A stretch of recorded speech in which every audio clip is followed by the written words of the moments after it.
Jadi dari cerita isu ya tentang konflik bisa disebut ya, yang bertahun-tahun, yang awalnya itu menjadi sebuah misteri ya, yang menjadi sebuah misteri, dianggapnya itu isu, dianggapnya itu hanya keegoan masing-masing tentang yang terjadi dalam lingkup keluarga besar Sidikiyah. Ternyata intinya itu cuma satu. Intinya itu hanya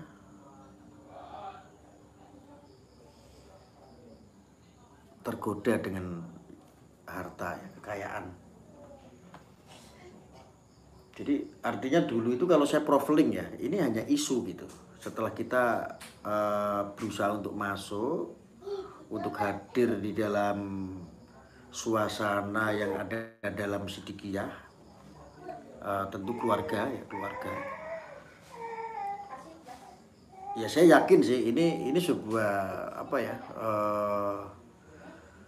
termasuk kalau saya menilai itu ujian kewalian sesosok Kiai Haji Muchtar Mukti itu, kalau saya melihat itu semua.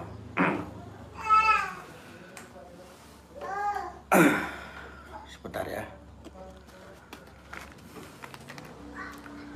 Kenapa saya bilang begitu? Jangankan ya, dulu Romo Yai Hasyim Asy'ari pun sama ketika diuji dengan kewaliannya. Dan dulu Gus Dur pun sama ketika diuji kewaliannya, maka difitnah, dilengserkan dari kedudukan sebagai seorang presiden. Dan ini sama, kalau saya memaknai ini semua adalah bahwa sesosok mursyid ya, Kiai Muchtar Mukti, yang sesosok yang sangat religius, yang sangat smart ya. Kalau dibilang guru, spesifikasinya di atas guru gitu. Mungkin kalau disebut mursyid ya, saya rasa wajar. Dari usia yang saat ini sudah 98 atau 94 ya, 98, hampir 100 tahun saat ini usia beliau itu, Masya Allah. Ini bukan manusia biasa. Yai Muchtar Mukti ini bukan manusia biasa ya. Kalau seandainya manusia biasa kan nggak mungkin ya, di usia segitu harusnya pikun ya, pada umumnya di usia segitu harusnya bisa, kesehatannya juga pasti banyak terganggunya.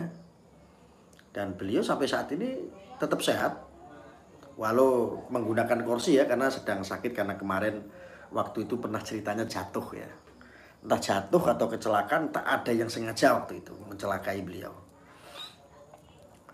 Dan itu saya maknai bahwa ya ini titik kewalian gitu. Jadi titik ujian kewalian terakhir. Jadi kewalian ini kan terakhir sebelum meninggal. Semua waliullah itu semuanya diuji sebelum meninggal. Jadi sebelum tidak ada, kewaliannya itu diuji sama Allah dengan makomnya. Nah, yang terjadi dalam keluarga Sidikiyah itu sebetulnya hanya masalah keluarga, sehingga saling bunuh, rebutan harta ya. Bukan rebutan harta ya, kalau rebutan harta mungkin dari beberapa pihak merebutkan, ini tidak. Jadi ada sekelompok orang yang ingin menggarong harta gitu, bukan rebutan, karena memang Bunyai Sof itu tidak merebutkan sesuatu. Ya apa yang mau direbutkan? Bunyai Sof itu sudah kaya. Terus putranya itu Subeki itu sudah cukup kaya lah saya rasa. Apa yang mau direbutkan gitu. Tetapi karena mereka ini, beliau-beliau ini kaya, nah di situ dia mau digarong ini. Saya sudah upload fatwa terakhir dari Mbak Yaitar ketika saya meminta, ya, saya dikasih kesempatan, saya upload terakhir, nanti tolong dibagikan saja supaya banyak orang yang tahu. Yang tadinya berbelok kena angin malam atau kena doktrin oleh kelompok-kelompok barisan sakit hati, bisa kembali kepada khitoh ajaran Mbah Yaitar yang sangat luar biasa. Karena beliau itu bukan orang biasa tentunya. Beliau seorang waliullah dan ini adalah ujian kewalian beliau.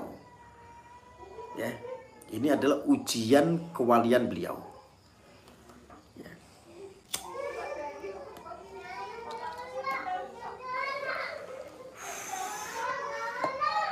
Dulu kan hanya isu ya, tapi alhamdulillah kita bisa mengungkap pelan-pelan dari investigasi apa yang terjadi sehingga kita tiba-tiba ya seperti masuk di dalam sebuah permasalahan orang-orang jahat.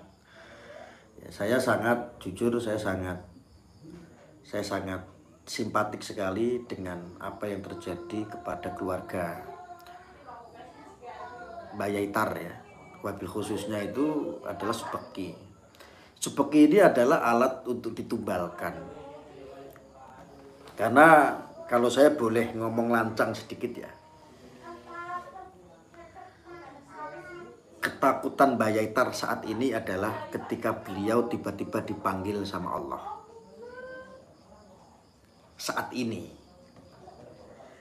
ketakutan beliau adalah ketika tiba-tiba Allah meminta Mbah Yaitar untuk berpulang kepadanya. Lalu siapakah yang akan meneruskan perjuangan beliau? Dari fatwa-fatwa beliau sudah jelas bahwa yang dalam satu perahu, ketika kita merujuk kepada kisah Nabi Nuh, yang satu perahu ini hanya subeki, putra tunggal, putra satu-satu dari Kiai Haji Muhammad Mukhtar Muti. Ini hanya subeki.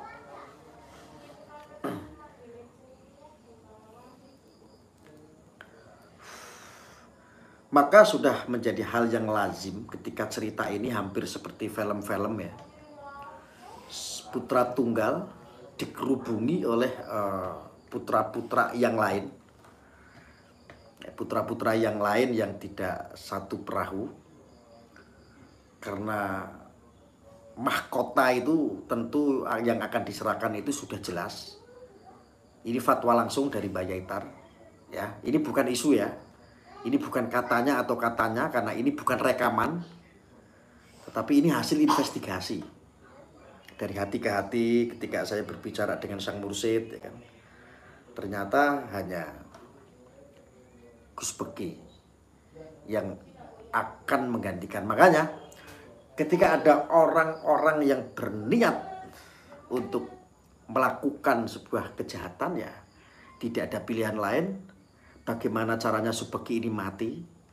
Kalau tidak mati, dimatikan harga dirinya, dimatikan kehormatannya hanya dengan cara itu. Maka penerus Sidikiyah itu tidak ada dan akan jatuh kepada mereka orang-orang yang mengharapkan semua itu. Lah, oke. Kenapa saya dasarnya ngomong seperti itu? Karena kita sudah berbicara langsung dari lisan beliau langsung yang mengutarakan.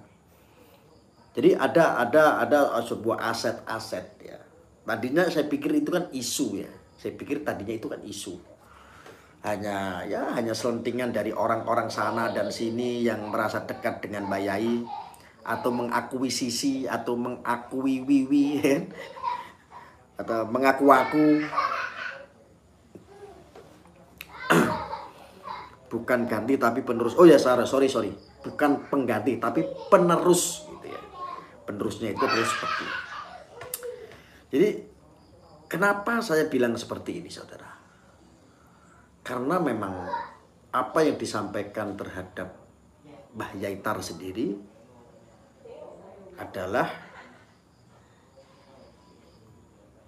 ketika kekayaan yang disebut atau aset Sidikiyah itu sudah deal. Semuanya sudah menandatangani, Mbah Yai sudah menandatangani bahwa ini adalah untuk aset Sidikiyah, untuk perjuangan untuk umat, untuk kemaslahatan umat nih. Kemaslahatan umat kan banyak sekali ya, termasuk kemaslahatan ideologi, kemaslahatan untuk ekonomi, kemaslahatan dan lain-lain sebagainya. Mbah Yai itu sudah menandatangani. Bunyai Sof itu pun sudah menandatangani beliau. Subeki sudah menandatangani, sepakat.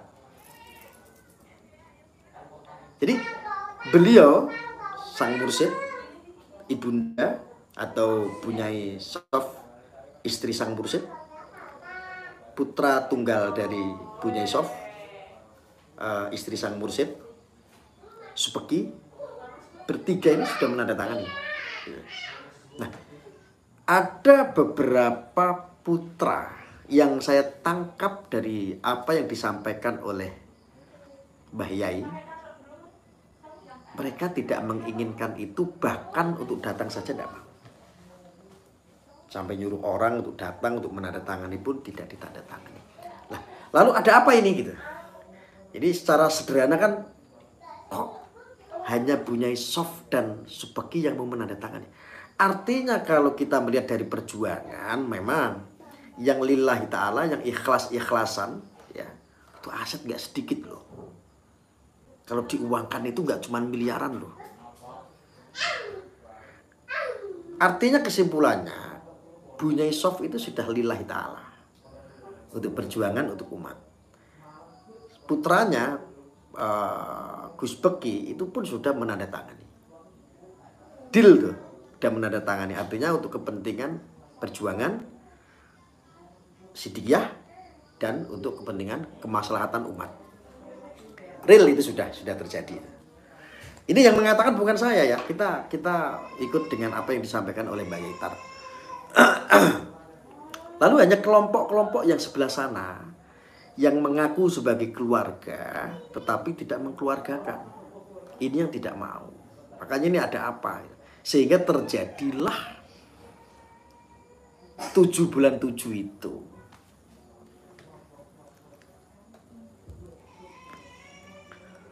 Ya harapan saya sih ini sudah terakhir ya. Ini sudah tamat. Ini sudah tamat ceritanya. Kasakku.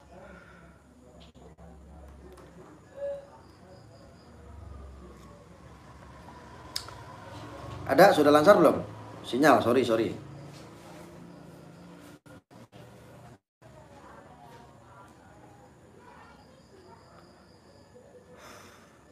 Sinyal sudah lancar?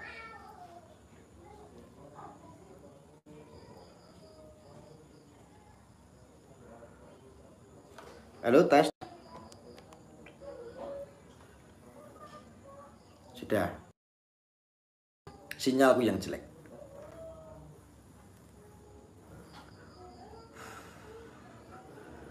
Oke. Sekarang saya lanjut lagi ya. Tadi sampai mana ya? Oh, tamat ya, tamat. Saya pikir ini sudah tamat atau the end atau selesai. Sekarang ini sudah jelas. Ya, sekarang ini sudah jelas, sudah terbuka semua. Saya rasa ini sudah tamat. Halo, sudah cukup sinyalnya, udah bagus?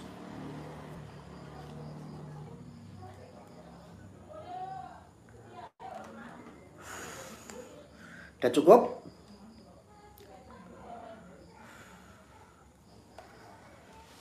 Ya, udah cukup ya? Sudah ya, oke. Saya rasa kasak kusuk ini sudah selesai. ini sudah tamat ceritanya. Saat ini tinggal apa sih? Tinggal bagi saudara-saudara yang pernah menjadi korban itu, korban opini maupun korban yang menyesatkan. Harapan saya sih kembalilah kepada khitoh masing-masing. Ketika Anda ini berkiblat keyakinan Anda positif, dikasih apa yang sudah diberikan kepada sang mursyid atau Mbah Yaitar yang sudah pernah merasa jalannya kesasar karena opini, kesasar karena hasutan, sudah saatnya kembalilah. Saya saran. Ada apa ya? Sebentar. Sinyal.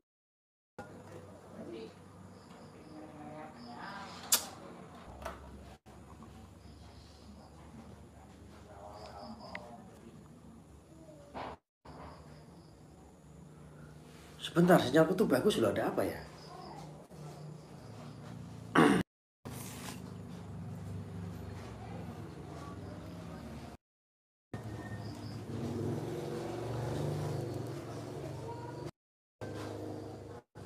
Udah bagus belum?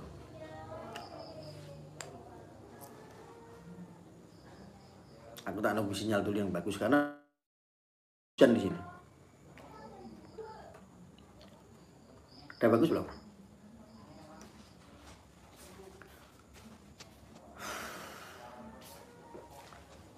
Sampai mana tadi? Bikinkan kopi.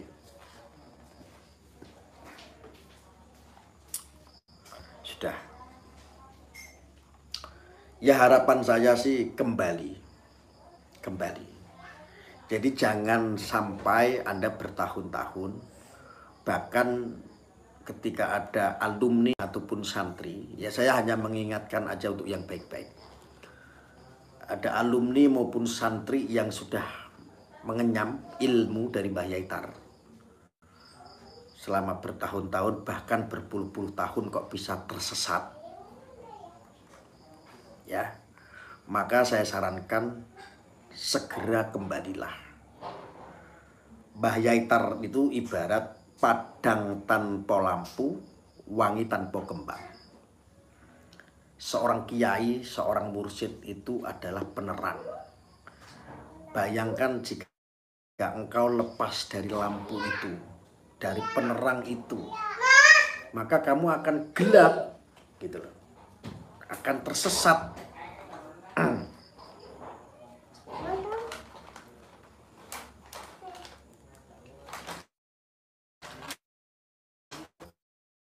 Sudah jelas ya video mengenai asepsi dia pun sudah saya upload. Saudara-saudara bisa memaknai sendiri. Saudara-saudara bisa membagikan paham. Ada saudara-saudara kita yang keimanannya tipis, gampang terbawa opini-opini yang menyesatkan. Mungkin itu bisa menjadi lebih jelas gitu. Ya. belum tidur belum. Ini sudah selesai. Ini sudah tamat. Sudah tidak perlu ada fitnah-fitnah lagi. Lalu saya mengenal ya, saya sedikit cerita ya. Saya mengenal Mbah Yaitar itu sesosok apa. Saya sudah jelaskan. Mbah Yaitar itu sesosok ya, walaupun saya baru mengenal beliau, memaknai bahwa beliau adalah orang hebat, beliau adalah seorang wali, beliau adalah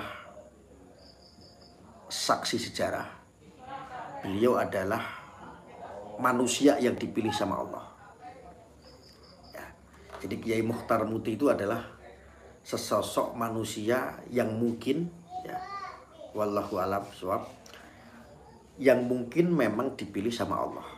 Karena memang tidak semua orang bisa melakukan seperti apa yang dilakukan oleh Mbah Yaitar. Ya. Saat ini tuh usia beliau itu sudah hampir 100 tahun ya. Tetapi masih energik, masih menulis ya. Masih mampu untuk menuangkan ya, masih mampu menuangkan apa dalam kehidupan mulai dari zaman jadul gitu sampai dengan zaman yang milenial, zaman yang sudah serba digital. Beliau masih bisa untuk menafsirkan itu. Kalau ini bukan manusia yang dipilih sama Allah, saya rasa tidak mungkin. Ya, beliau itu salah satu orang yang dipilih sama Allah. Maka saya sampaikan sekali lagi, bersyukurlah Anda. Anda bagian daripada sejarah ini. Anda semua itu bagian daripada sejarah ini. Coba, kelak ini bisa Anda ceritakan terhadap anak cucu Anda mungkin, keturunan Anda mungkin. Saat ini masih hidup, Anda masih masuk dalam ruang sejarah ini. Dan Anda adalah pelaku sejarah. Anda yang menyaksikan sejarah ini. Maka beruntunglah. Karena nanti ketika semua orang pasti meninggal, ketika Bayaitar sudah tidak ada. Ya. Ketika Bayaitar tidak ada, coba bayangkan. Anda bagian daripada pelaku sejarah. Ingat baik-baik.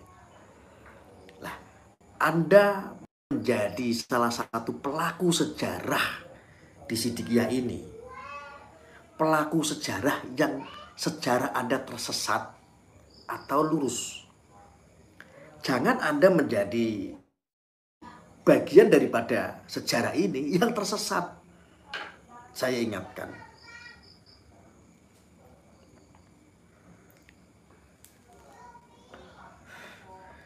Saya itu sangat mengidolakan sekali Gus Dur. Hanya saya menyesalkan kenapa saya tidak menjadi pelaku sejarah dulu di zaman beliau. Di zamannya Gus Dur. Ternyata ada saksi sejarah yaitu Mbah Yaitar yang masih mengamalkan dari apa yang diamalkan oleh Gus Dur. Mbah Yaitar. Ya orangnya Mbah Yaitar ini.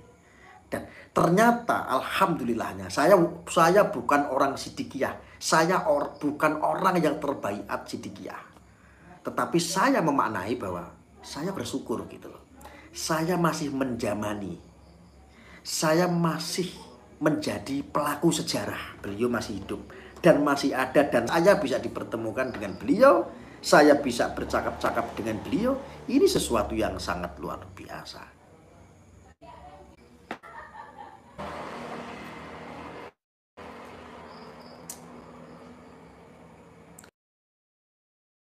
Takkan terlupakan.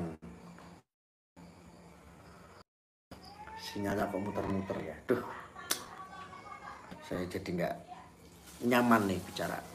Tadi sampai mana ya teman-teman ya? Tadi sampai mana?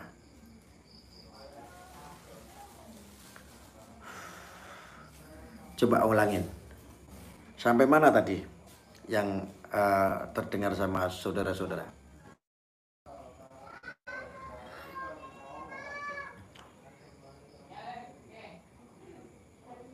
Oh, masih sejarah Gus Dur. Oke. Ya, saya ulangin ya. Jadi, saya itu dulu itu berangan-angan begini. Karena saya ini sangat mengidolakan sesosok Gus Dur. Saya sampai berpikir, kenapa saya tidak di zaman beliau? Kenapa hanya orang tua kami, orang-orang sepuh kami, guru-guru kami yang menjadi pelaku-pelaku sejarah terhadap Gus Dur. Lalu ternyata saya temukan, ternyata apa yang dilakukan oleh Gus Dur ini saya maknai di kehidupannya Mbah Yaitar. amalan dari Gus Dur juga diamalkan oleh Mbah Yaitar. Gitu loh. Walaupun saya bukan alumni ataupun nyantri di tempat beliau. Maka bersyukurlah, beruntunglah saat ini kita menjadi pelaku sejarah. Pelaku sejarah mengenal kehidupan Mbah Yaitar yang saat ini juga kita mengetahui semua atas ujian kewalian beliau. Nah, ini kita harus bersyukur. Ketika kita mengimani apa yang sudah kita dapatkan, kebaikan-kebaikan didikasi dari beliau, kita harus bersyukur.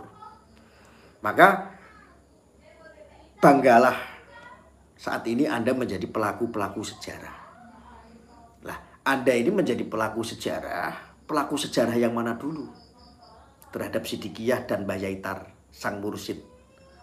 Anda menjadi pelaku sejarah yang lurus atau menjadi pelaku sejarah yang pernah tersesat? Maka kembalilah. Wis to manut aku penak-penak. Kembalilah. Ya. Karena kita semua mungkin sudah paham, kita sudah memaknai. Mbah Yaitar itu adalah orang yang dipilih sama Allah. Ujian ini adalah ujian kewalian buat beliau. Bukan buat kita. Kita hanya menyaksikan. Kita hanya menjadi pelaku sejarah walaupun pelakunya cuma nonton. Walaupun Anda menjadi pelakunya tidak sebagai pemain, tetapi hanya sebagai penonton. Sebagai supporter seolah-olah. Maka berbanggalah, mumpung apa? Mbah Yaitar masih hidup. Ini orang yang dipilih sama Allah. Ini manusia yang dipilih sama Allah yang sangat luar biasa. Bagaimana tidak luar biasa? Yang tadi saya sampaikan.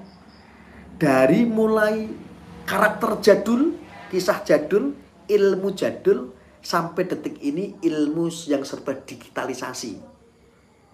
Zaman yang sudah milenial, tetapi beliau masih menguasai itu semua. Bagaimana kalau ini bukan sebuah kelebihan? Bagaimana ini tidak disebut sebagai karomah yang Allah berikan terhadap Mbah Yaitar? Ya. Kalau saya sebut mukjizat terlalu berlebihan karena mukjizat hanya untuk para nabi. Ini saya sebut sebagai apa? Karomah yang turun langsung dari Allah, diberikan terhadap Mbah Yaitar menjadi orang yang memiliki kelebihan khusus, dan kita di sini hanya menonton, dan kita saat ini hanya menjadi pelaku sejarah beliau yang masih hidup. Ini tidak bisa diulangin lagi nanti. Lahirnya sesosok manusia seperti Mbah Yaitar ini belum tentu 1 abad sekali muncul, dan beberapa generasi. Maka ya itu tadi intinya. Kembalilah kepada khitoh. Rugi Anda yang katanya dulu itu pernah jadi jamaah bertahun-tahun, nyantri di situ bertahun-tahun, bahkan ada yang jadi alumni bertahun-tahun, kok bisa tersesat. Sayang sekali. Aku lo nyesel, kenapa sih aku nggak belajar ke Mbah Yaitar. Aku lo baru tahu sedikit ilmu. Oh, ini sekata dua kata dari Mbah Yaitar. Itu aja saya sudah menyesal. Bagaimana Anda tidak menyesal ketika sudah memiliki banyak ilmu, dapat ijazah dari beliau, dapat sesuatu dedikasi bertahun-tahun ini dari beliau, tetapi Anda malah salah jalan tuh. Ini dia. Oke, itu saya mengenal sesosok Mbah Yaitar. Lalu ini saya berbicara dari hati, bukan ego. Saya berbicara dari hati ke hati aja. Ya. Lalu bagaimana? Ada kadang-kadang yang tanya mengenal Bunyai Sof. Ya. Saya mengenal Bunyai Sof itu apa ya? Karakter beliau itu sangat dinamis. bersahaja. Terus apa ya? Saya katakan kalem ya. Kalem, energik, itu beliau itu. Beliau itu sangat energik sekali. Dan dalam kondisi apapun yang saya salut dari beliau, padahal seorang wanita ya, harusnya sih beliau itu bisa menjadi wanita yang sombong begitu. Harusnya beliau bisa menjadi orang yang sombong ya, karena memiliki segala-galanya, apalagi juga sebagai pendamping sang mursyid ya. Tetapi beliau tidak lakukan itu. Beliau energik, beliau tetap apa ya? Ya walaupun apa yang terjadi, saya sering akhir-akhir ini ya, sudah beberapa akhir ini saya memang sering ketemu ya, waktu ada kemarin kayak pengajian. Saya melihat, bahkan sempet ya saya beberapa kali bertemu langsung sama beliau akhirnya, karena saya sering gerbek ya. Tetapi saya menganalisa karakter beliau bukan sesosok orang yang ya pada umumnya. Ini karakternya Bunyai Sob. Biasanya kan Bunyai Sob itu gampang ya, emosi mungkin ya, karena ada dilema, permasalahan-permasalahan yang mungkin bagi saya tidak kuat ya menghadapi permasalahan seperti ini. Hanya bisa apa yang saya tahu? Hanya bisanya pasrah dan menangis. Itu yang saya tahu Bunyai Sob. Dan sesakit-sakitnya beliau itu, saya melihat kehebatan beliau tidak pernah membenci siapapun. Bahkan saya pernah desak, sering saya pancing-pancing tentang Jin Tomang dan lain sebagainya. Ya beliau bilang ya biasa-biasa saja, tidak pernah menanggapi apa yang saya ini. Jawabannya, nggih Gus, mboten Gus, pun monggo, saya itu tidak tahu. Saya itu hanya pokoknya mengikuti apa kata Mbak Yai, karena semuanya kan Mbak Yai yang tahu. Kalau saya tidak tahu apa-apa. Ya kalau seandainya orang biarin, kita pasrahkan sama Allah. Selalu apa yang disampaikan beliau itu seperti itu. Jadi apa ya, karakternya ini saya melihat sih bukan sesosok orang yang egois. Satu itu.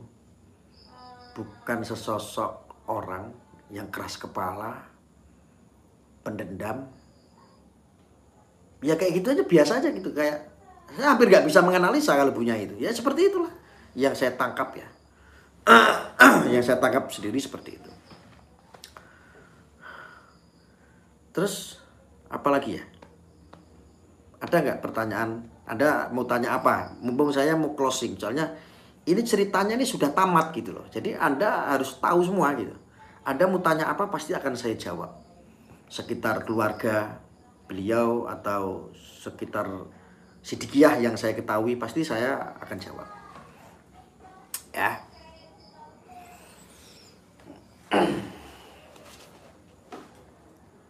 Ayo tanya aja, gak apa-apa. Diketik aja, nanti saya jawab. Jangan panjang-panjang ya.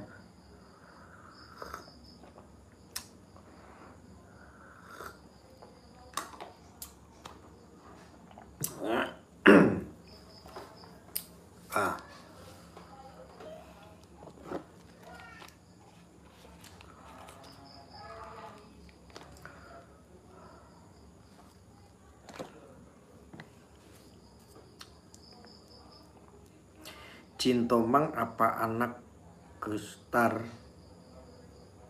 Oh enggak Pak. Jadi yang disebut Jin Tomang itu adalah keluarga, tapi bukan anak ya.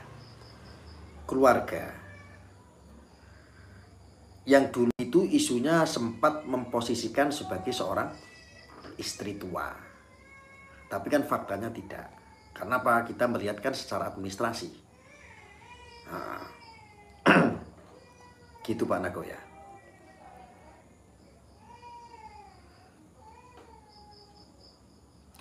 Berarti Gus Arya sudah tahu bahwa siapa sebenarnya Jin Tomang. Loh, yang memberitahu langsung itu kan bukan saya, tapi langsung sang mursyid atau Mbah Yaitar. Ada di video, Anda bisa tengok ya video-video sebelumnya, yang video-video pendek itu, yang ada 1, 2, 3, 4, yang terakhir tadi saya upload. Anda bisa lihat di situ. Siapakah Jin Tomang? Dulu kan hanya isu ya. Dulu itu hanya isu, dulu itu hanya satire, hanya katanya dan katanya, katanya dan katanya. Bahkan dulu kan ada orang yang berpikir kadang, Allah ini pasti kelakuannya orang-orang Sidikiyah yang menggoreng begini-begini. Tidak, bukan.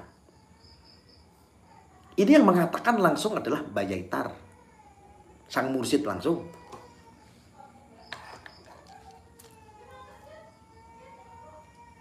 Gitu.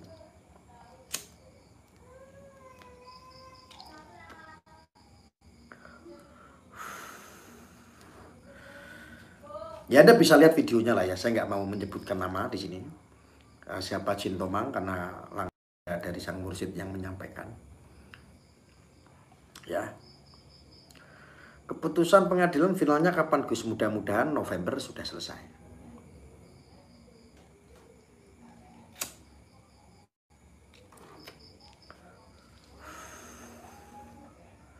Ada videonya kok, ada videonya. Bukan isu, bukan isu. Kalau dulu isu. Setelah saya masuk untuk investigasi, ini semuanya sudah bukan menjadi isu lagi. Ini sudah clear. Banyak yang japri saya kok.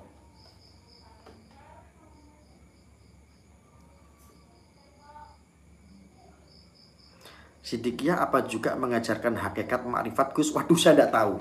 Saya kan bukan belajar di Sidikiyah. Saya bukan santri Sidikiyah. Saya itu nggak belajar apa-apa di Sidikiyah. Saya itu hanya niatnya masuk investigasi.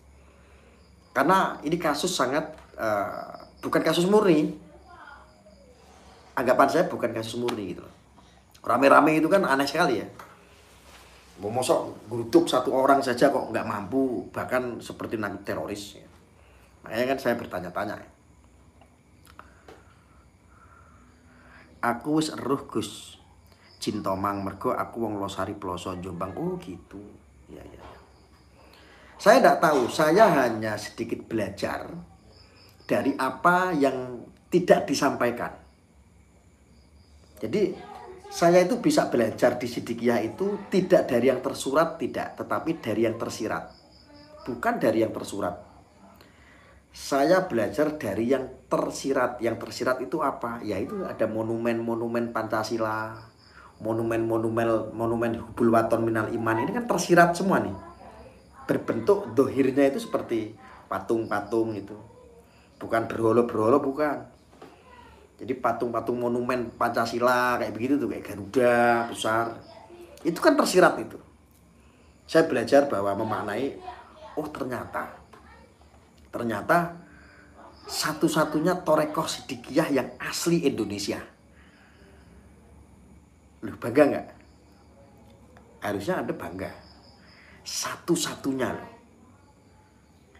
Kalau dulu Wali Songo, ya Wali Songo asli wali dari Jawa, dari Indonesia itu adalah Raden Said, atau yang disebut Kanjeng Sunan Kalijogo.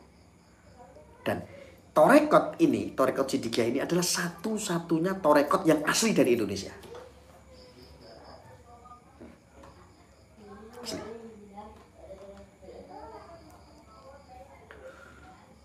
Anda ini pelaku sejarah loh. Anda itu lebih tahu. Saya itu tidak tahu apa-apa. Ada pertanyaan lagi?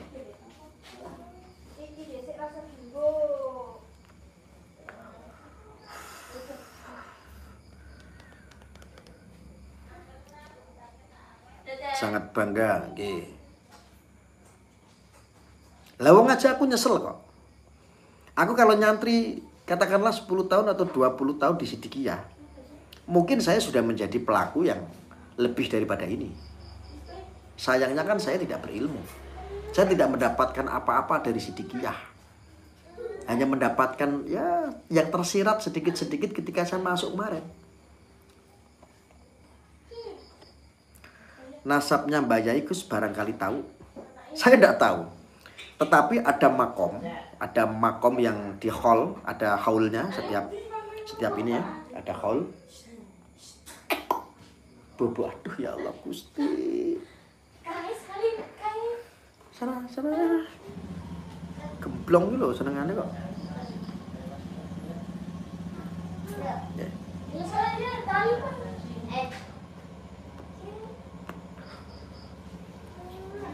Dan nasab beliau ini kan dari keilmuannya ini kan dari torekot ini kan dari Mbah Su'aib. Jelas sanatnya lah, kalau untuk sanat torekotnya itu kan sampai ke Rasulullah. Kalau saya pelajari, saya buka-buka ya.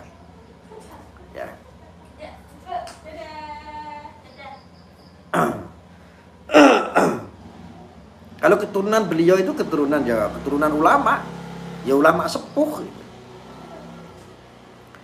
Jadi kalau kita bandingkan mungkin kelasnya beliau itu sama ya, kalau mursyid berarti Maulana Habib Lutfi ya, guru saya. Maulana Habib Lutfi bin Ali bin Yahya. Beliau posisinya sama dengan Maulana Habib Lutfi. Cuman kalau saya melihat dari usia lebih sepuh, lebih ahli sejarah dalam ini ya, dalam hidup mungkin ya, karena lebih sepuh ya. Bukan membandingkan ilmu, saya tidak berani membandingkan ilmu. Nggak boleh itu dibanding-bandingkan ilmunya. Ya kelasnya seperti kedudukannya sama dengan Maulana Habib Lutfi, cuman lebih sepuh Mbah Yaitar. Saya sangat mencintai Habib Lutfi. Beliau itu sesosok bukan cuma guru bagi saya. Kalau seandainya beliau itu seandainya buang kotoran saja, saya suruh ambil kotorannya mau. Dan itu sangat menghormati beliau, sangat menyayangi dan mencintai beliau sebagai sang mursyid iya, sebagai guru iya, sebagai orang tua iya. Ya sama. Jadi tingkatnya seperti itu. Makanya kalau seandainya ada fatwa NKRI harga mati itu ya dari siapa? Dari Maulana Habib Lutfi, sang mursyid. Habib Lutfi itu kan juga mursyid. Jadi semboyan beliau adalah NKRI harga mati. Nah, kalau di Sidikiyah NKRI hakul yakin. Itu yang saya kutip, saya ambil. Dan alhasil sama tujuannya. Untuk Indonesia ini beliau ini sesosok, beliau ini orang hebat yang ada di dunia. Mbah Yaitar ini salah satu manusia yang terhebat di dunia. Maulana Habib Lutfi juga menjadi rujukan dunia, termasuk sufi dunia. Ya.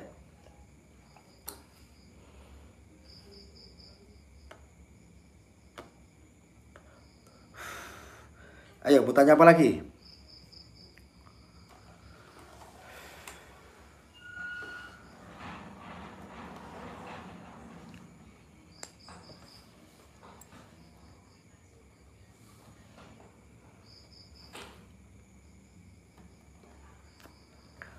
Ada pertanyaan lagi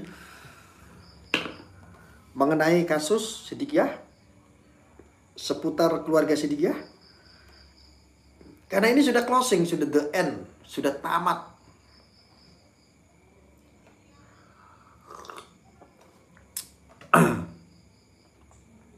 Ya, ini sudah tamat, sudah the end ini.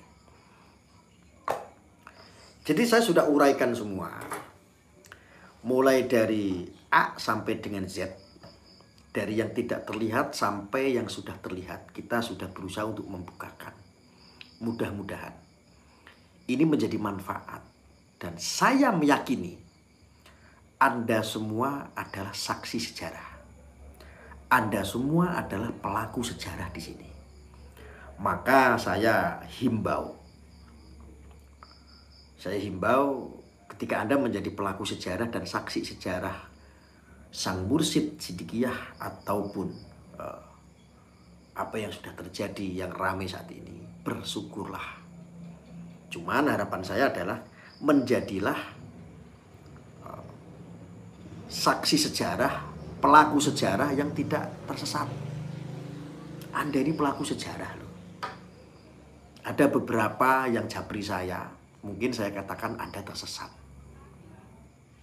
Anda masih membenci, Anda yang ini kembali. Sudah terbuka semua. Yang mengatakan bukan saya. Yang mengatakan adalah langsung mursyid Anda. Yang mengatakan langsung adalah guru Anda. Anda itu udah nyantri puluhan tahun. Anda mengenal sudah berpuluh-puluh tahun. Kok bisa Anda tersesat? Saya hanya menguatkan Anda, memberikan spirit Anda kembali kepada khitoh. Itu lebih baik daripada Anda tersesat. Oh, itu yang berbicara bukan saya. Itu Mbah Yai langsung.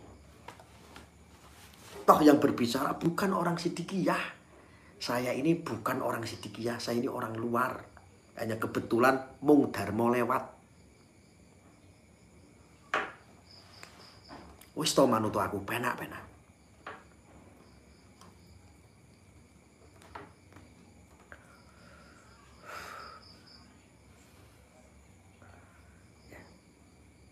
Banggalah Anda menjadi pelaku sejarah itu. Saya nggak menjamin Anda bisa bangga menjadi pelaku sejarah Sidikiyah. Kalau Anda tersesat, berkelompok dengan orang-orang yang maksiat, apa yang dikatakan oleh Mbah Yaitar, yang tidak satu perahu. Kalau kita ambil kutipan dari ceritanya Nabi Nuh, Anda tidak satu perahu di dalam Sidikiyah.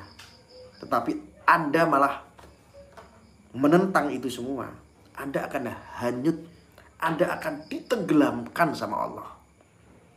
Maka ketika ditenggelamkan Allah sudah murka, Anda ditenggelamkan sama Allah, penyelamatnya adalah apa? Perahu itu. Maka naiklah ke dalam perahu tersebut. Maka Anda akan selamat. Aku yakin. Wis to manut aku penak-penak.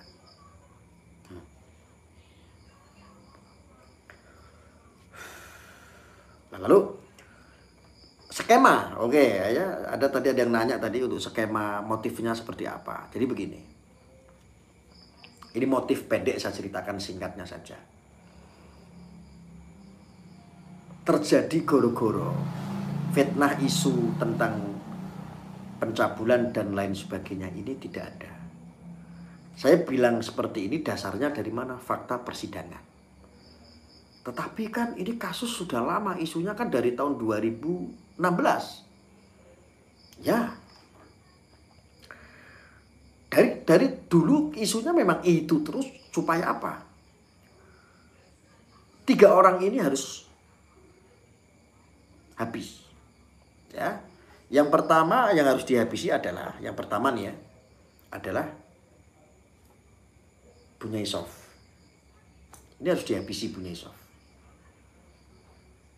Yang kedua adalah putranya Bunyaisov. Dan ini akan tetap dibiarkan hidup dulu nih Mbah Yaitar. Untuk apa? Karena ini kunci. Tanpa ini, ya bagi orang yang tamak dengan harta, tidak akan mendapatkan apa-apa. Maka akan dibiarkan hidup, karena kepentingannya adalah ini. Lalu, ini kelemahannya sudah tahu, ini Mbah Yai, ini Bunyaisov, ini si Subeki. Bunyai ini sudah tahu, orang-orang jahat itu sudah tahu kelemahannya Bunyai ini adalah putranya. Apalagi putranya ini sudah mendapatkan mandat sebagai penerus. Penerus tunggal satu-satunya. Saya loh bukan yang berbicara loh, ini Mbah Yai. Ini Mbah Yai loh, ini bukan isu.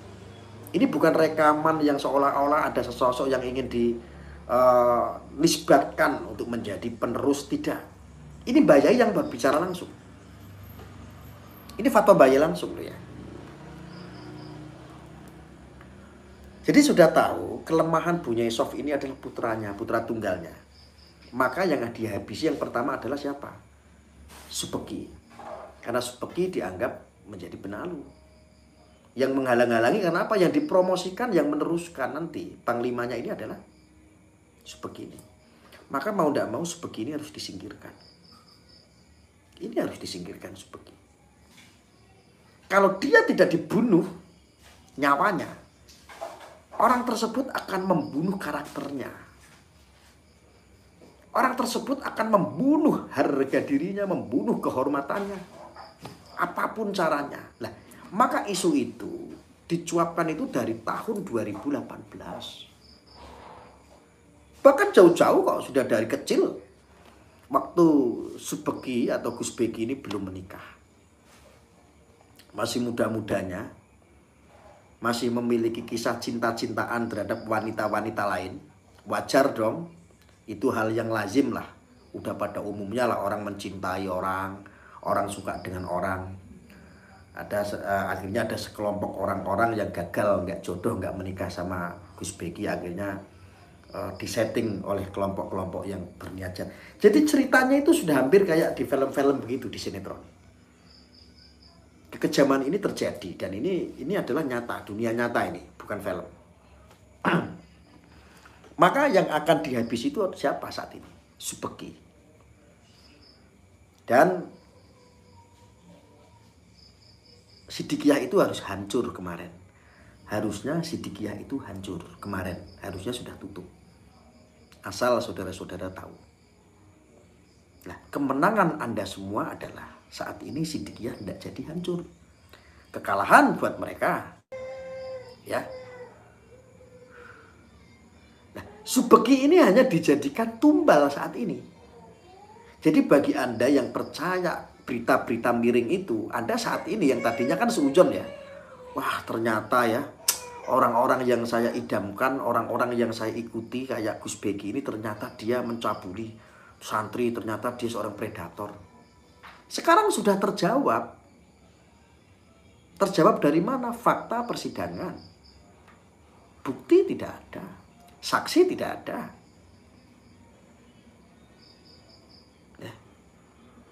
Ini adalah pola-pola yang memang sudah tertata, yang sudah masif, terstruktur ini. Terstruktur dan masif memang pola itu dibuat hanya untuk mencelakai Subeki. Nah, makanya tadi saya bilang, yang menjadi, ini analisa saya ya, ini analisa terakhir saya. Saya merasakan Sang Mursyid Bayaitar ini, ketakutan beliau adalah, makanya beliau pengen umur panjang, didoakan ya teman-teman ya. Beliau tetap ingin umur panjang, tetap semat. Dan ini gak ngaruh sama sekali buat Sang Mursyid masalah ini. Saya pikir itu seusia Mbak Yai kan harusnya down ya. Down mental, harusnya kaget atau apa atau gitu, jadi sakit kan. Tetapi ternyata Mbak Yaitar insya Allah masih berharap untuk tetap sehat dan umur panjang. Karena tugas-tugas beliau ini belum selesai.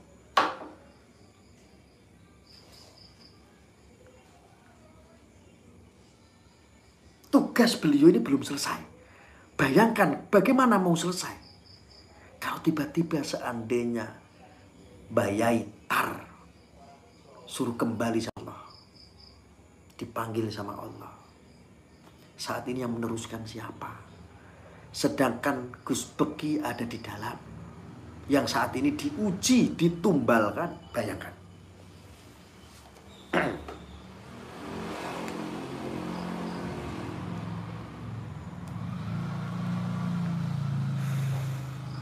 Anda berpikir nggak sampai ke situ? Saudara-saudara, Anda berpikir tidak sampai situ? Coba. Enggak kan? Kenapa Mbak Yaitar sampai saat ini hidup? Enggak mikir sampai ke situ? Harusnya Mbak Yaitar ini sudah mati. Saya kalau boleh ngomong.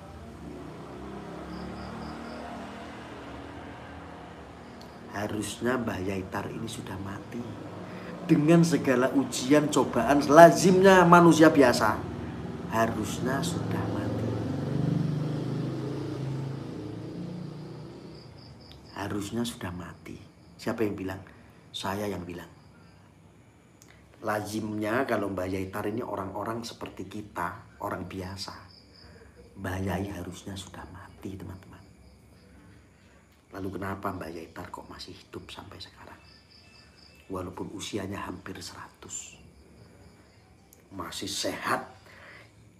Pikirannya pun masih bisa mengimbangi di zaman digital dan milenial. Karena ada satu harapan dari Mbak Yai meminta sama Allah. Tugas beliau belum selesai. Sampai dengan puncaknya kebangkitan tasawuf. Tuh, yang perlu dimaknai.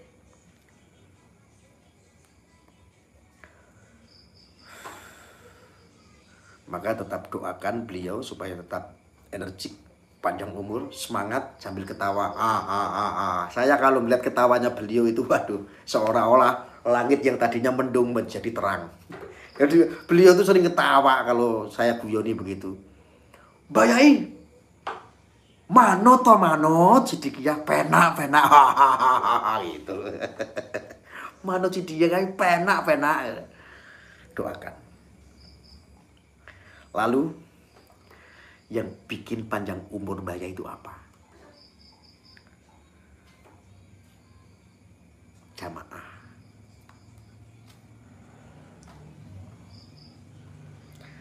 Kalau kemarin adanya isu itu, jamaah berbalik meninggalkan Mbak Yai, saya pastikan Mbak Yai tidak mungkin sekuat ini.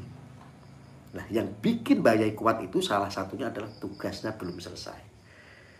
Kenapa? Putranya ditumbalkan. Satu itu. Kedua, kebangkitan tasawuf. Yang ketiga, jamaah yang menguatkan itu. Nah, terakhir, bagi kami, ini adalah ujian kewalian beliau di masa-masa terakhir perjuangan beliau. Ini adalah ujian kewalian beliau. Saya banyak belajar hal dari kewalian sesosok orang-orang pilihan Allah. Seperti Gusmi, seperti Gus Dur, ya, seperti Romo Yai Hasyim Asy'ari, dan para waliullah yang lain. Termasuk Pak Soekarno. Beliau itu waliullah.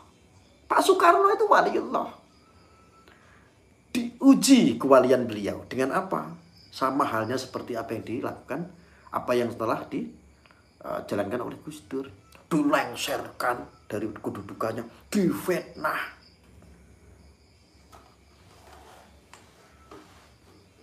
Yang bangga siapa? Yang bangga adalah Anda semua, harusnya teman-teman. Anda itu semua yang masih hidup, yang masih muda-muda, dari usia Anda 5 tahun sampai saat ini usia Anda hidup. Bersyukurlah karena Anda menjadi pelaku sejarah itu.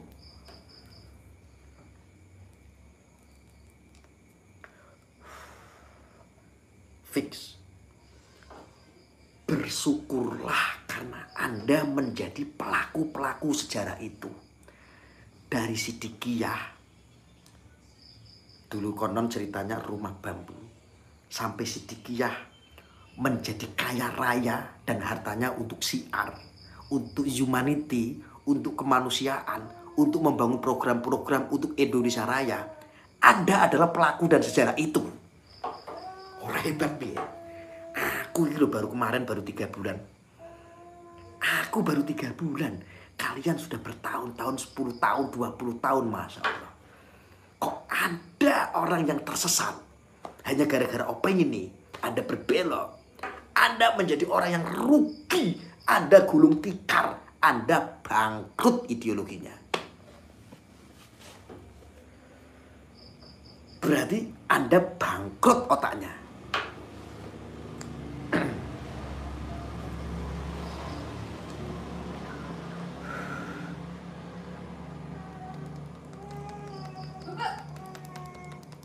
Saya kritik, saya ada salah satu orang Sidikiyah.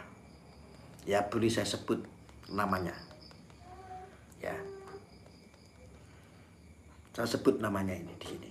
Karena suka japri saya, suka menjelek-jelekkan, katanya dia juga orang yang sudah puluhan-puluhan tahun mengenal Sidikiyah.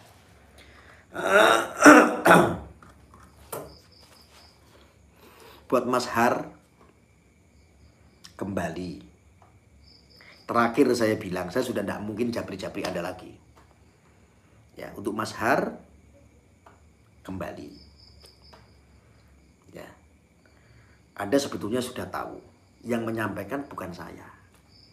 Yang menyampaikan adalah fatwa dari beliau langsung, sang mursyid, guru Anda sendiri. Ya. Kalau Anda masih tidak mempercayai guru Anda, ya, berarti hidup Anda sudah gelap.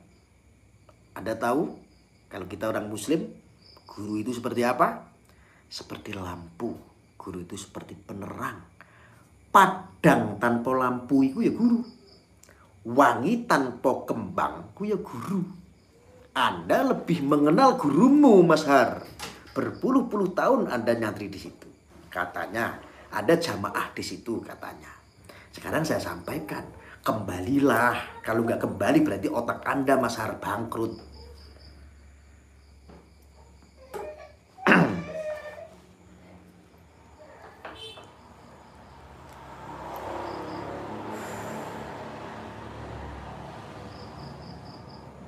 Ya mudah-mudahan Mas Har ya. Mudah-mudahan, saya hanya menyarankan, tidak memaksa. Saya hanya beranggapan bahwa Anda akan rugi besar.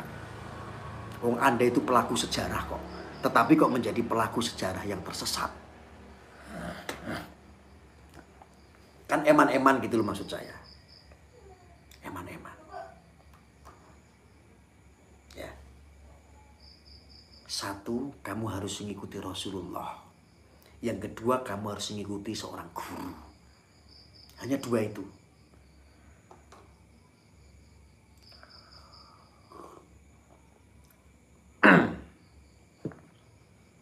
Ya Mas Bayu. Yang pertama, kita harus mengikuti Rasulullah. Yang kedua, seorang guru. Anda memiliki seorang guru yang sangat luar biasa. Bahkan level tingkatannya bukan seorang guru lagi, seorang mursyid.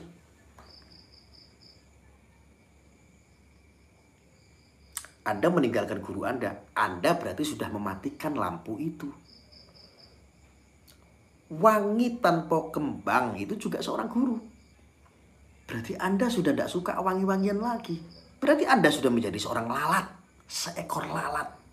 Anda tahu seekor lalat? Seekor lalat itu susah untuk diyakinkan bahwa bunga itu lebih harum, kembang itu lebih harum daripada peceren.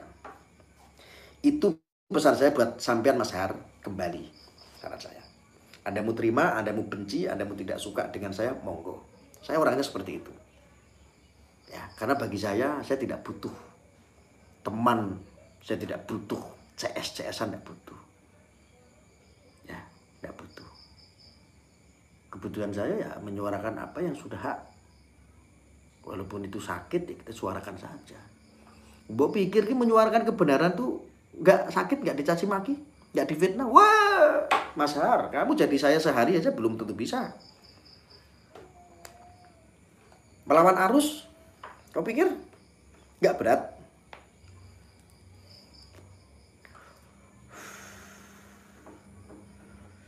Ya. Janganlah jadi pelaku sejarah yang tersesat. Ya. Saya lebih baik menjadi pemain daripada menjadi penonton. Ya. Dan itu memang makom saya. Nah, Anda di sini menjadi penonton, menjadi supporter, tapi kok tersesat? Kan sangat rugi sekali. Ya Mas Har ya, Anda nonton ini.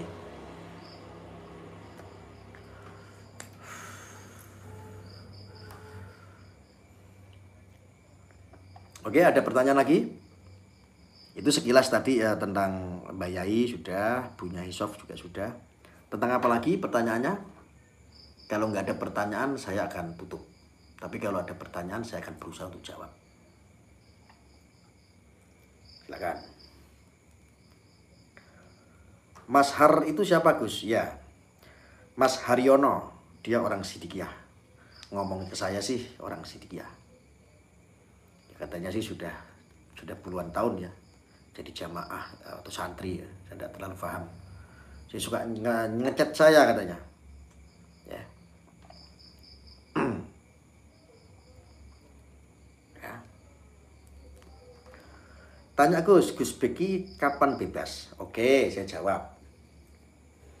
Kalau berdasarkan fakta-fakta persidangan, harusnya, ya ini menurut tim saksi-saksi ahli ya hukum pidana, harusnya kasus Mas Beki ini sudah tutup, sudah nggak perlu dilanjut. Kenapa?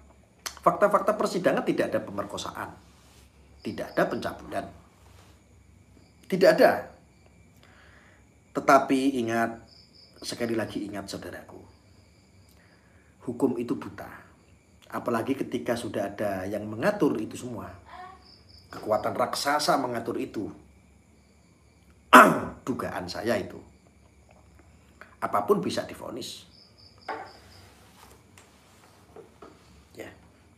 Keputusan hakim itu kan nggak bisa diganggu-gugat. Keputusan jaksa pun tidak bisa diganggu-gugat. Ya, harapan kita berdoa mudah-mudahan jaksa dan hakim lebih arif dan bijaksana. Pengadilan menjadi tempat untuk mendapatkan keadilan, bukan untuk mengadili. Bukan untuk menghakimi.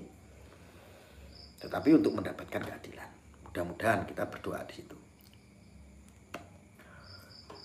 Ya, kalau harapan saya itu, walaupun harapan ini yang sudah-sudah, orang yang tidak bersalah itu kan gampang tetap divonis karena ini juga sudah menjadi atensi publik. Itu sangat berat sekali kalau seandainya ada vonis bebas.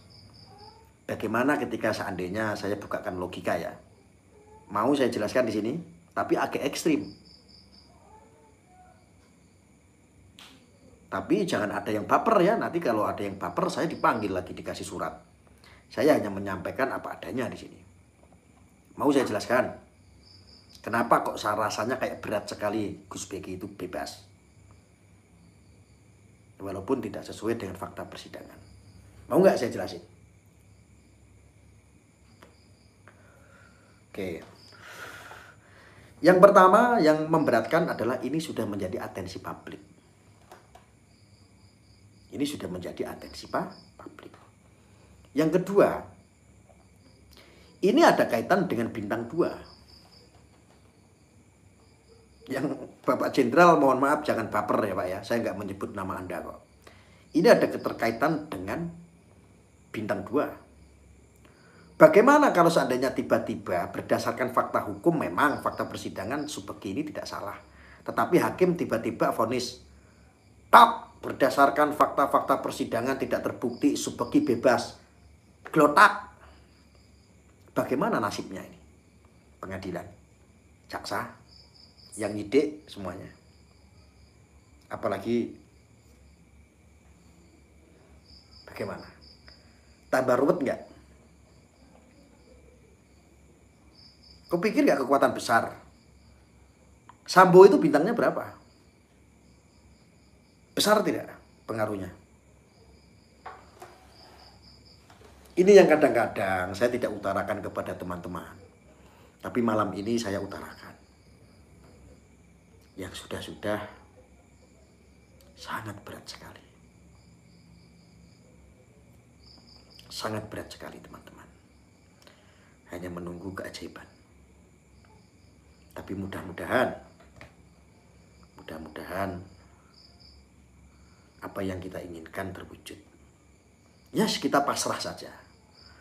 Kalau memang besok ini ya tuntutan hari Senin, kita lihat tuntutannya secara logika atau tidak. Kalau memang ada tuntutan, seperti apa ya kita lihat. Kita lihat teman-teman. Ya. Bintang 2 kepala provinsi ya.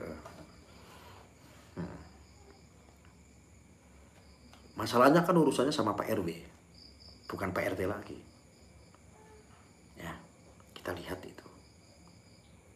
Paham sampai sini? Tapi jangan pesimis, jangan. Tetap ya, kita tetap sebagai netizen pencari keadilan tetap harus suarakan itu. Ya. Betul Gus, tapi saya yakin sesuai sabda beliau. Bintang-bintang akan berjatuh. Loh, bintang-bintang berjatuhan sudah.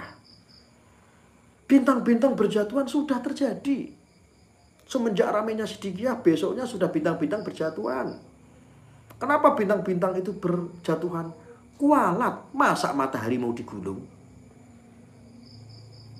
Ibarat cerita pewayangan, matahari itu kan Dewa Krishna. Uskuwanen. Ketika matahari mau digulung, ya bintang-bintang berjatuhan, berguguran. Dan ini sudah terjadi.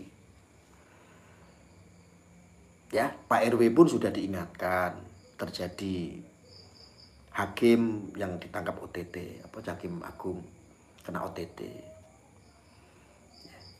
Dan Pak RW sudah diingatkan bahwa kasus stadion yang memakan korban ratusan orang, ini sudah sebuah teguran. Ini sudah sebuah teguran. Saya hanya takut ketika teguran-teguran ini Allah berikan jalan sesuatu dengan logika. Tetapi Pak RW ini masih pura-pura nggak paham. Saya takut di Jombang sendiri akan ada sebuah musibah yang sangat luar biasa. Saya merasakan itu. Di Jombang, di Jawa Timur, naudzubillah min dzalik. Ya, saya merasakan itu. Ya, makanya untuk bapak-bapak pemerintah, lembaga institusi, ya, yang terkait semuanya, pembersihan. Ya, saya bagian daripada Anda. Saya bagian daripada pemerintah. Saya bagian daripada institusi. Saya mengingatkan. Harus mulai bersih-bersih karena apa? Dosa kita terlalu banyak terhadap seorang alim, terhadap seorang ulama. Yang fatal adalah ini yang terjadi. Sidikiyah ini. Sidikiyah. Kalau yang lain kita sikat kok, ada oknum-oknum ulama, kiai. Kalau yang nakal-nakal itu yang dia menggradasi ideologi bangsa kita sikat kok. Tapi kalau yang ini adalah senjata kita. Ya, bapak-bapak Polri, bapak-bapak TNI harus paham itu. Sidikiyah itu adalah senjata kita. Ingat, Sidikiyah itu mengajarkan anak-anak mulai dari dini sampai dengan besar. Diberikan pemahaman bagaimana caranya menghargai seorang pemimpin. Bukan kelompok-kelompok yang diajari menjadi paham-paham khawarij. Orang-orang kelompok khawarij itu kan orang yang menolak pemimpinnya. Sidikiyah tidak seperti itu. Apalagi radikal, jauh dari itu semua. Kalau radikal, saya orang nomor 1 yang membantai itu semua. Saya adalah orang nomor 1. Untuk bapak-bapak yang ada di dalam institusi, hati Anda sudah saya wakili. Ya. Sidikiyah itu adalah pasukan kita. Sidikiyah itu adalah kita. Sidikiyah itu adalah Indonesia. Ini yang bikin fatal.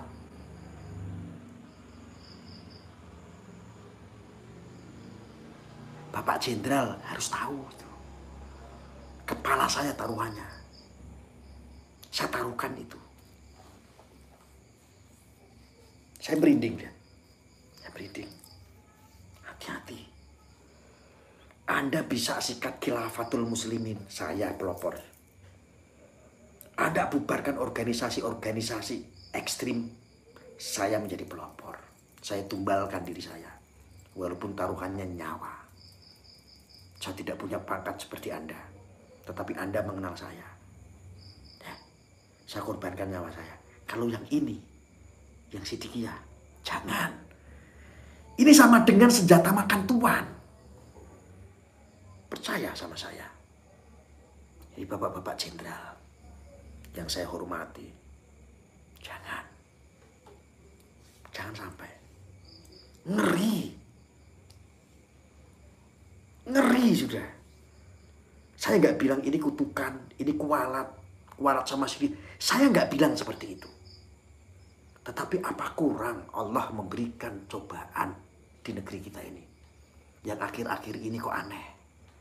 Kita mengurusi hanya urusan internal pemerintahan saja. biasanya kita semua, saya salah satu pelopor dari sipil, ikut mengawasi masyarakat yang berpaham lain-lain, yang merongrong kedaulatan. Kita mengawasi, institusi mengawasi, Polri mengawasi, TNI mengawasi. Coba bayangkan sekarang, masyarakat sedang mengawasi kalian semua. Saat ini rakyat Ar-Royah sedang mengawasi semua lembaga, semua institusi.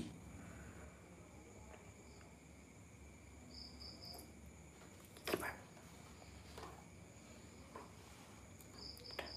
Anda percaya mau tidak sama saya?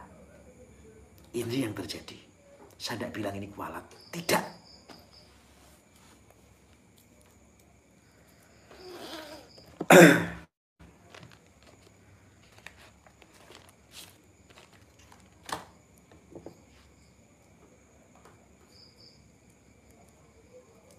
Ojo dibanding-bandingke.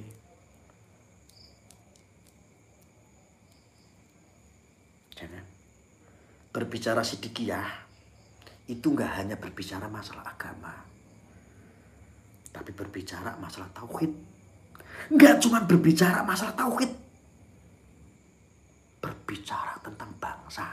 Nggak cuma berbicara tentang bangsa saja, tetapi berbicara ideologi.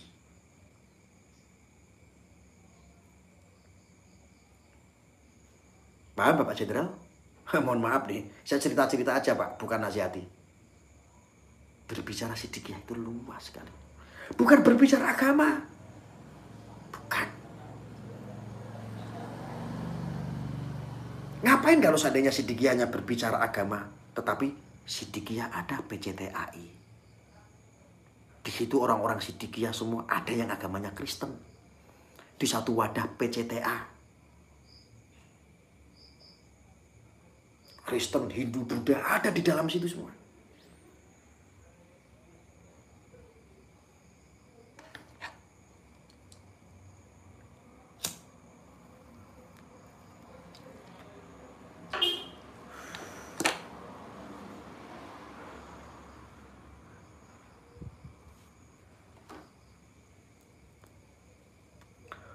Saya habis rokok ini selesai, nggih.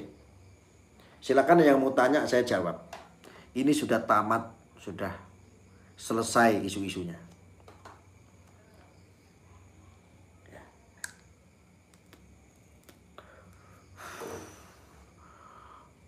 Pak Niko, Anda kenal sama saya. Dulu Anda masih di reskrim di Mabes Polri. Untuk Pak Niko, mudah-mudahan Pak Niko sukses. Mudah-mudahan Pak Niko, Pak Kapolda Jawa Timur tetap sehat selalu dan tabah.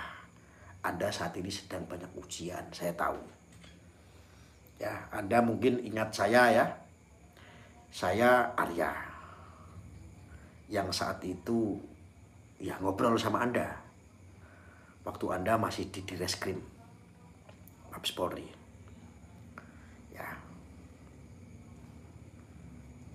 Dulu waktu itu masih bersama Pak Dir Siberkrem Polri, Pak Rahmat, ya. Ada satu meeting dulu sama Pak Rahmat juga. Pak Rahmat mungkin kayaknya sudah menjadi Kapolda Jambi ya.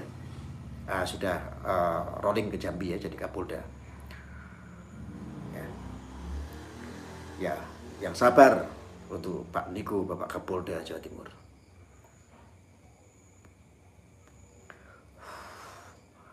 Saya di sini hanya apa ya? Ya, memberikan ya saran-saran lah, karena kami di sini yang di lapangan. Kalau seandainya Bapak ada sesuatu yang ini ya,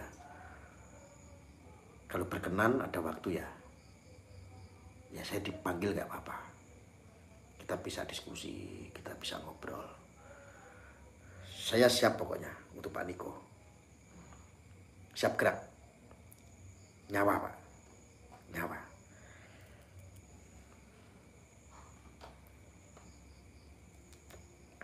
Saya pertaruhkan untuk itu, untuk Pancasila.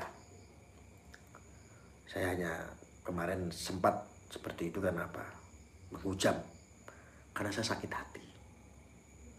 Masa ya Pancasila goyak-yakan sama aparat-aparat kepolisian. Mungkin itu sudah sesuai SOP bagi Anda. Tetapi kalau menurut pandangan kami kok kurang baik, kurang elok. Kok seperti tidak ada cara yang lain. Tapi ya itu sudah menjadi hak wewenang Anda. Saya tak manut saja. Ya.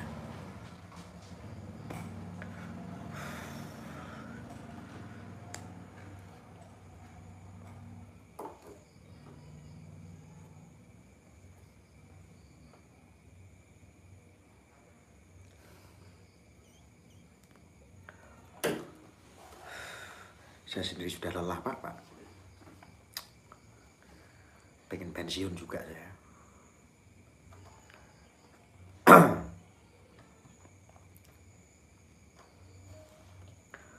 Saya tetap sejalan kok. Dengan Pak Niko tetap sejalan. Cuman mungkin kan Pak Niko tidak tahu praktek yang di lapangan seperti apa. Maka saya juga mengkritik. Sedikit kan ya nggak apa-apa kan. Sebagai masukan mungkin. Kalau seandainya saya ada kecewa sedikit ya wajar. Ya.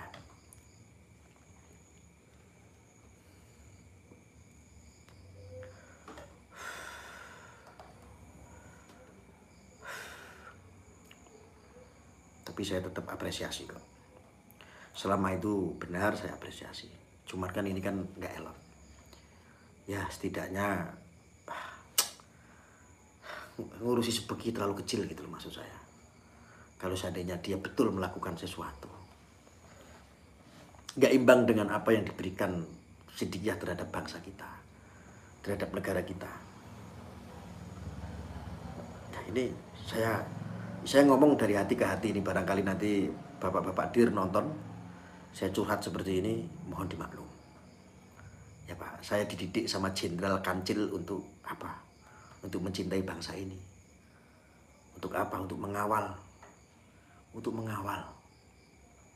Ya, jadi kalau saya seandainya ikut membantu mengawal, tapi kok ada ini kan perlu saya kadang-kadang. Saya seumur hidup baru ini mengkritik Anda. Jadi mohon maaf untuk bapak-bapak direktur, Brigjen Pol, ya, bapak-bapak kombes, saya mohon maaf. Karena ini sudah terlalu abnormal, saya harus sedikit bicara. Ya, sudah capek juga ya sebetulnya.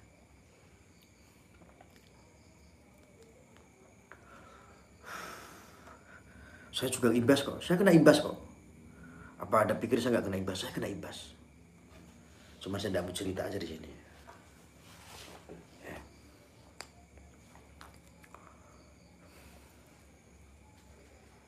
Ya, untuk divisi-divisi itu Bapak Direktur, ya saya mohon maaf.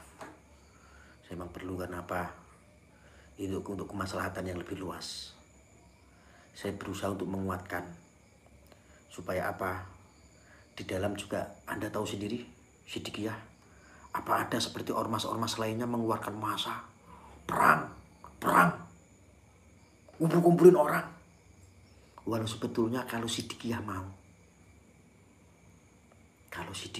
Pak, kalau Siddiqiyah mau, sudah mengumpulkan orang, mungkin Jawa Timur sudah penuh.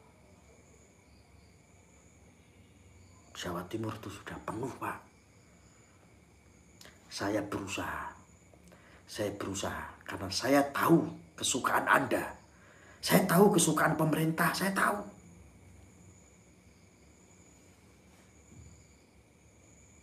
Dan kok delalahnya Mbah Yaitar sendiri kok yang gak pernah mengeluarkan statement yang aneh-aneh. Malah meredam, jangan berbuat anarkis, sing sabar, ini ujian, memang sudah harus seperti ini. Itu Mbak Zai. Coba.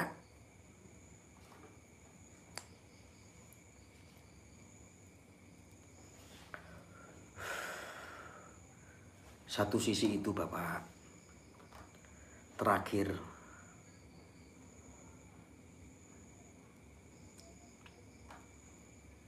yang bikin saya itu marah apa? Kenapa sih Jombang tidak dijaga marwahnya? Jombang itu adalah kiblat. Kiblatnya ideologi. Bapak-bapak biar paham.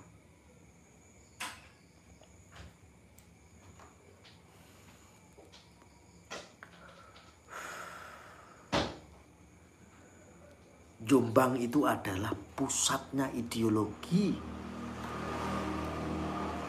Negara Kesatuan Republik Indonesia yang menjalankan fatwa Romo Yai Hasyim Asy'ari.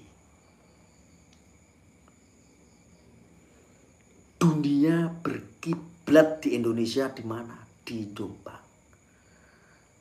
Saya kecewa. Enggak aparatnya, enggak pemerintahannya, kok terlalu gegabah menangani hanya seorang Subeki. Ini bukan masalah Sidikiyah, bukan masalah Sidikiyah saja, tapi ini masalah pesantren di seluruh Indonesia. Ini juga terkait masalah nama Jombang.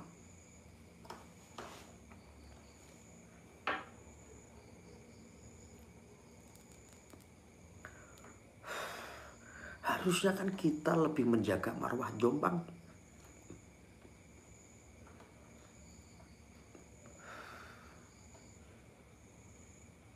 Apa ono menungso kuwi sempurna, Pak? Kalau seandainya Subeki ini bersalah, lazimnya sebagai seorang manusia ada salah. Tetapi jangan pernah lupakan jutaan kebaikan Sidikiyah.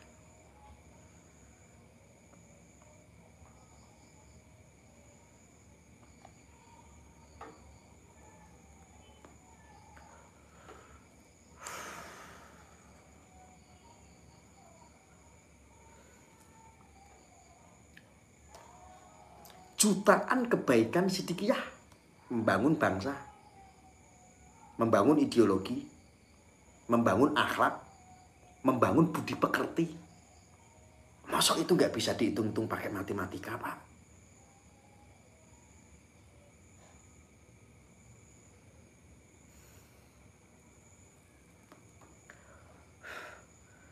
Bapak tahu nggak orang-orang NKRI selama ini menyuarakan apa?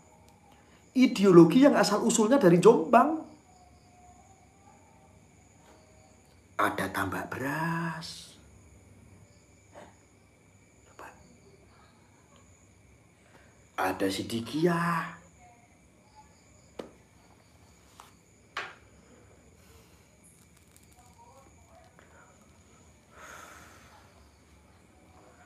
Jangan sekecil itu, jangan sependek itu berpikir. Ini ada oknum Jombang. Jangan sekecil itu.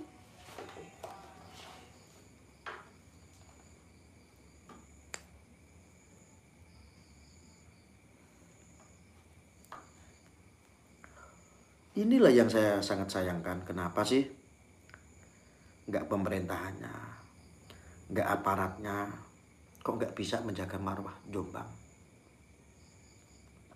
Kok dibikin geger seantero masalah Jombang yang nggak jelas kasusnya? Toh faktanya memang kasusnya nggak jelas. Bapak-bapak bisa lihat fakta persidangan. Kan miris. Kalau Subeki ini salah, ya dihukum. Bagaimana kalau seandainya ini betul fitnah sesuai fakta persidangan? Apakah Subeki juga layak dihukum? Terus yang bertanggung jawab siapa? Nama baik Jombang yang bertanggung jawab siapa? Nama Sidikiyah yang bertanggung jawab ini siapa? Ya. Sidikiyah itu membangun Jombang. Sidikiyah itu membangun Indonesia.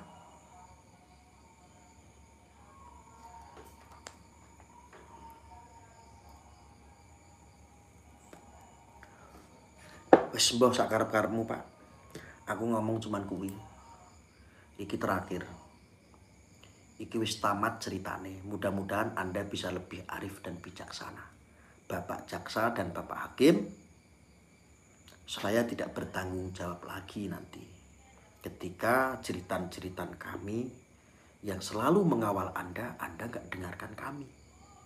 Kami itu selalu mengawal Anda loh. Kalau sampai jeritan kami Anda nggak dengar, saya sudah serahkan semuanya sama Allah.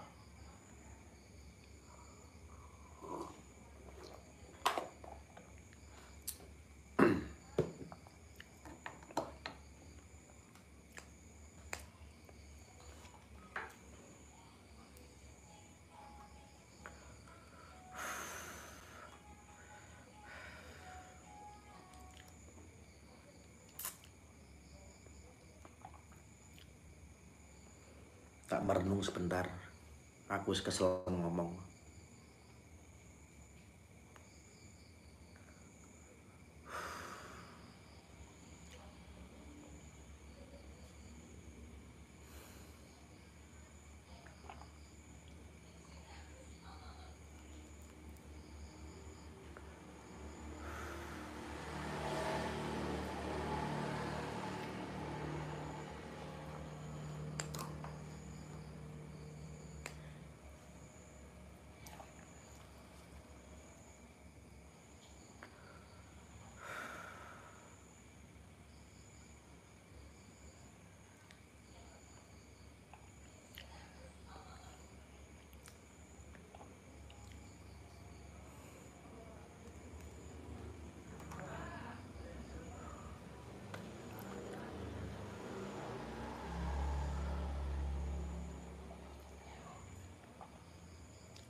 Selesai ini saya tetap harus berjuang bersama-sama dengan pemerintahan dan Polri bersama TNI.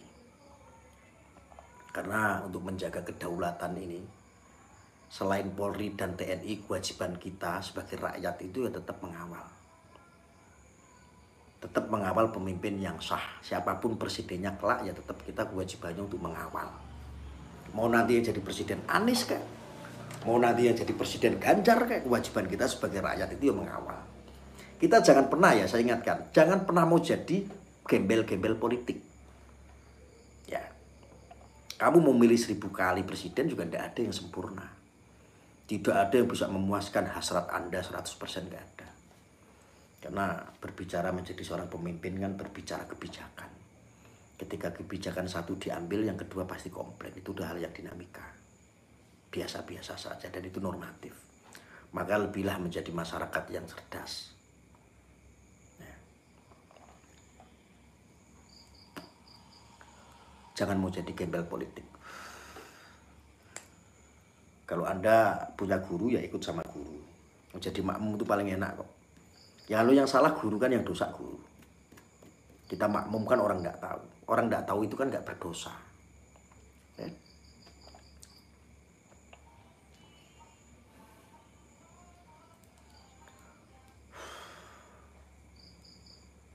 Supeki itu, setelah saya profiling, seorang supeki itu banyak sekali memberikan rasa kemanusiaan, program-program kemanusiaan sudah tidak terhitung. Jadi sangat tidak adil ketika ada permasalahan satu maka kita semua mengadili, apalagi ini tidak bersalah. Jangan berpolitik masalah politik praktis, tapi kalau mau berpolitik ya berpolitiklah politik kebangsaan untuk Indonesia Raya. Nah, yang terakhir, kalau Anda mau bersih dari penyakit politik praktis, maka kembalilah kepada jati diri bangsa supaya kita nggak terpecah belah.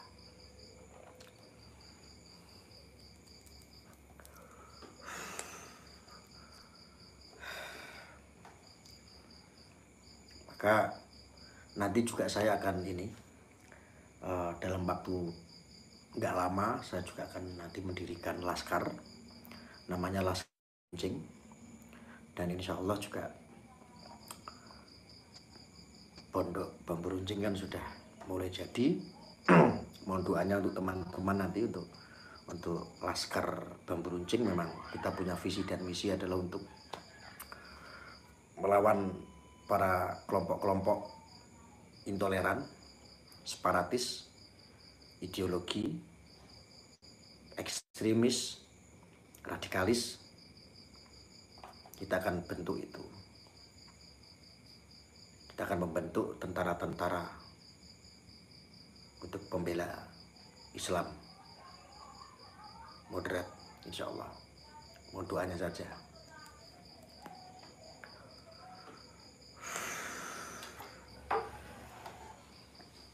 Bali siap gabung Laskar Bambu Runcing, Gus? Oh nggih, siap. Doanya saja karena memang butuh ya. Kita itu orang masih hidup tuh, apa sih yang kita nggak bisa lakukan selama itu masih bisa untuk manfaat ya. Karena tantangan ke depan ini kan lebih ngeri ya. Selama ini kan tidak ada orang yang fake, usir kelompok-kelompok Wahabi, kelompok-kelompok penjajah-penjajah ideologi itu. Makanya sengaja saya berkeinginan untuk nanti membangun sebuah organisasi, itu adalah laskar-laskar bambu runcing itu. Kita akan usirin mereka. Usir mereka lah.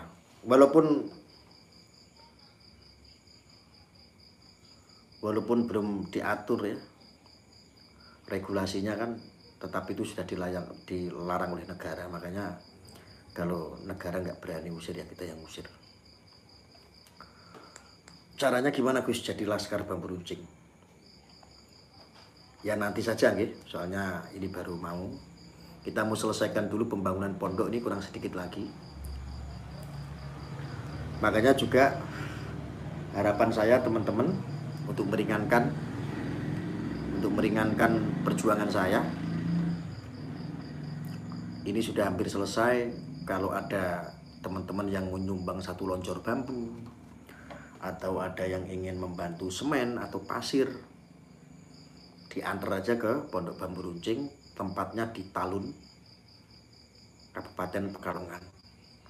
Yang nggak bisa nganter berupa material ya, Anda bisa membantu menyisihkan rezeki ya seikhlasnya, semampunya Anda, gotong royong. Mudah-mudahan manfaat untuk dedikasi, untuk kemaslahatan umat. Nah itu Anda bisa transfer, Anda bisa japri ke nomor deskripsi. Di channel saya ada deskripsi.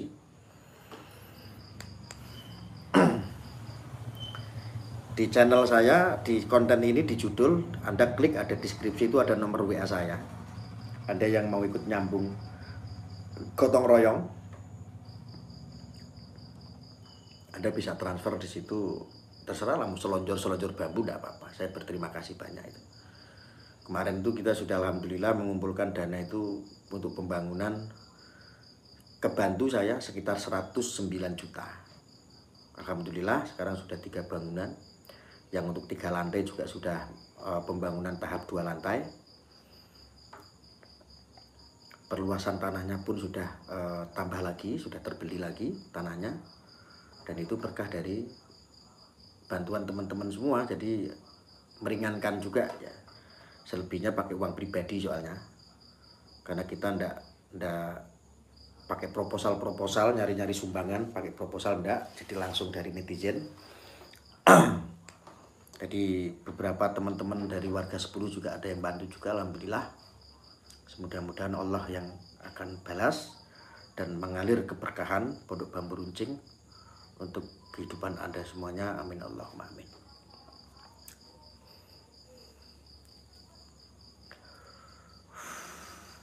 Sahabat NKRI, siap ikut kawal Gus? Siap.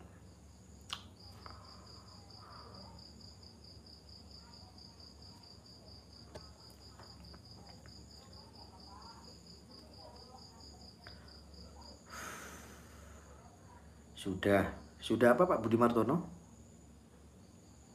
Sudah, ini saya hampir selesai rokok ini udah. Mas Begi pelayan kemanusiaan Gus nggih.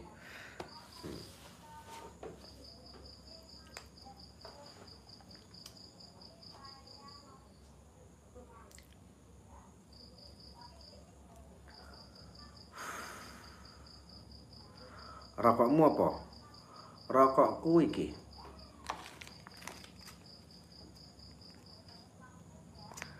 Rokok yang sangat Indonesia sekali. Rokok RPE.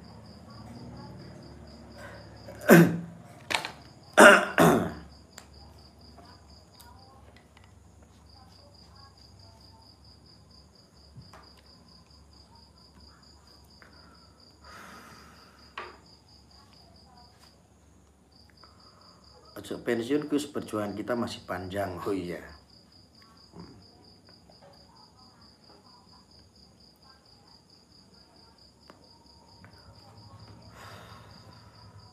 Kemarin saya ngerokok juga kok, Bandi Morong. Bareng-bareng kemarin muter ngerokok sebatang. Muter. Langsung adem. Bungkus double Gus, sampean buka ning jobo. Oh iya.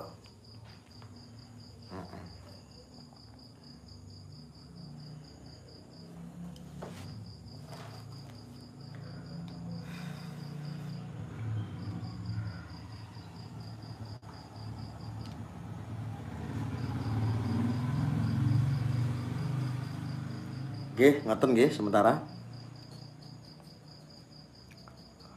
Harapan saya itu tadi teman-teman, kalau ada rezeki untuk beli bambu atau untuk semen-semen 1 sak, bisa diantar ke pondok.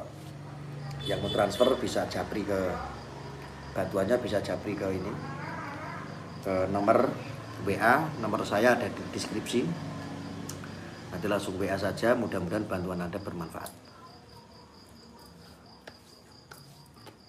Biar cepat selesai.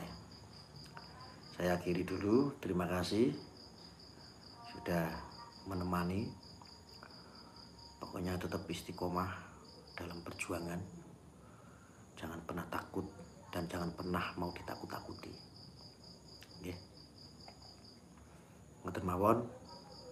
Mudah-mudahan semua saudara-saudaraku, warga 10 maupun umum, tetap diberikan kesehatan, dan aku yakin dalam lindungan Allah, istiqomah, tetap tauhid, tetap bertuhan, tetap yakin, basis kemanusiaan tetap digunakan, dan Allah semuanya akan memberikan keselamatan.